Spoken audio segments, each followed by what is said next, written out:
What's the most important part of being a nomad? Setting up camps.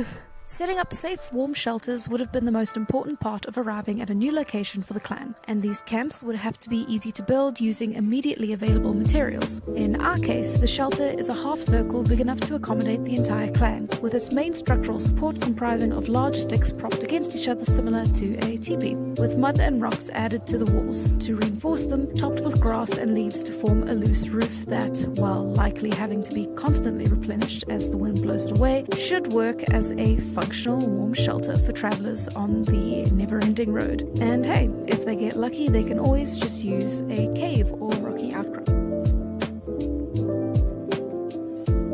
When looking into the early beginnings of human development, we really shouldn't forget fire. Fire was, needless to say, absolutely crucial for the development of humans. Fire kept early Homo sapiens warm at night, allowed them to cook their food, therefore increasing their calorie intake, and allowed them to free up time for things like art and invention, and allowed them to dry food for long journeys and harden their stone tools to make them more effective.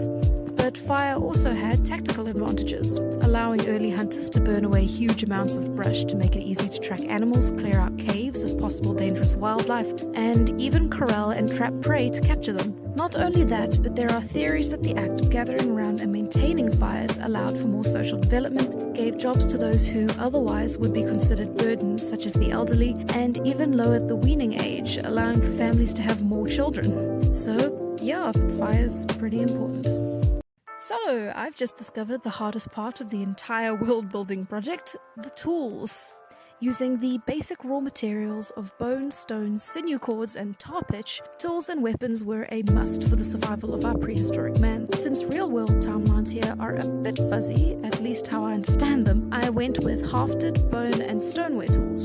Since arrowheads were discovered around the era, I've also included basic bows and arrows. The more creative things included here are the pickaxes, sickles, and bone whistles. Theoretically, the pickaxes would be used in shelter building, and the sickles in grass cutting for the boots, clothes, and roofing. Interesting last fact, prehistoric man would place stones in fire in order to strengthen the material and make them easier to nap.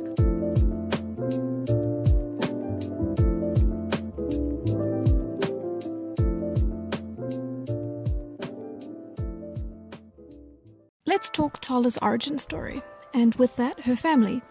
Talak, don't think too hard about that name, is far from the patriarch of the clan, sharing the responsibility among its other adult members, but his quiet demeanor and stoicism lends him an air of dignity that many interpret as leadership. Talak is comfortable in silence and a keen observer of weather and prey patterns. Since his son Taran is also quiet, this gives them a comfortable relationship. Unfortunately, Tala is loud and bright, and Talak often doesn't know how to deal with that, which often causes rifts in their relationship.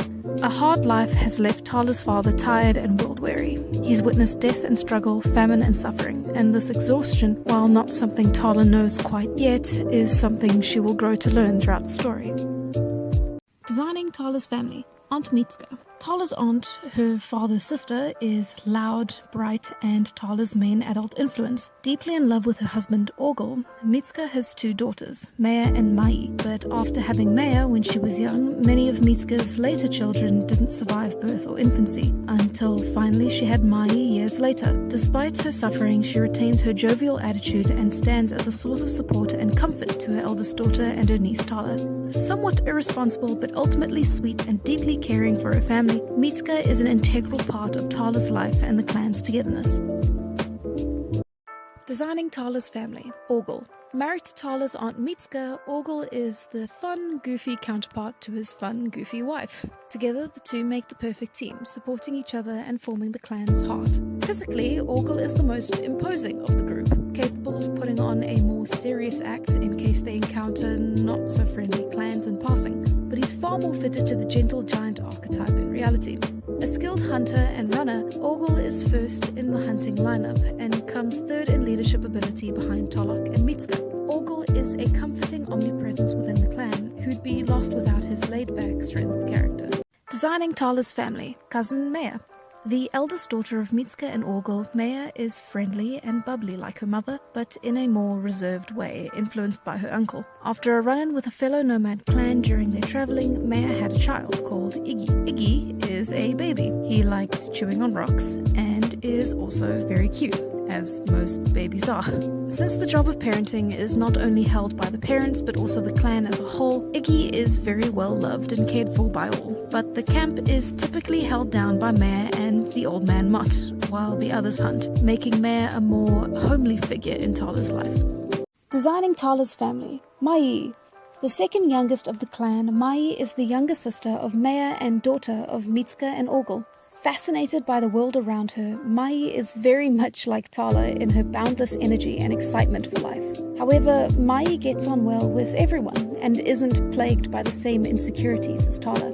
Mitska and Orgel absolutely coddle their daughter, as she is their second surviving child after many previous tragedies. This attitude is shared by the rest of the clan, who absolutely adore her.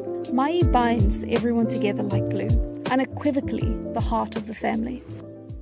Designing Tala's family, Mott. Mott is an interesting character in that he is not related to anyone in the clan in the same way the others are. He and Orgel come from the same original clan. After a hunting accident, Mott couldn't be as useful to the other members of his original clan and was offered a better life with Tala's when Orgel left. Many years later, Mott still slows down the clan when traveling, but is deeply loved and respected by the others. Kind and easy to talk to, Mott's wisdom and experience makes him a great teacher and storyteller for the clan.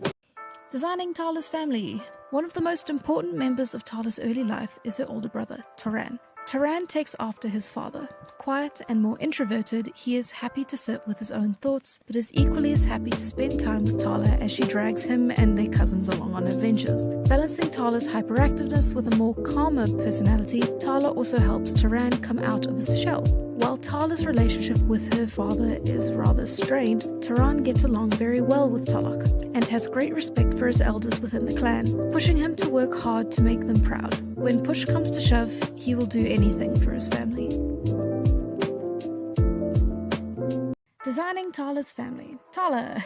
Finally, let's talk more about Tala herself. At the beginning of our story, Tala is bubbly and full of life. Passionate about her family and loyal to a fault, Tala has a unique relationship with all the members of her clan. Tala looks up to her Aunt Mitska and to a lesser extent her Uncle Orgel, respecting their relaxed attitude towards life. She has a comfy friendship with Maya and is a big sister figure for Mai and Iggy, and her brother Taran serves as the calming yin to her hyper yang while she brings him out of his shell. And while she doesn't exactly understand her father, the two of them appreciate the other from, let's say, a distance.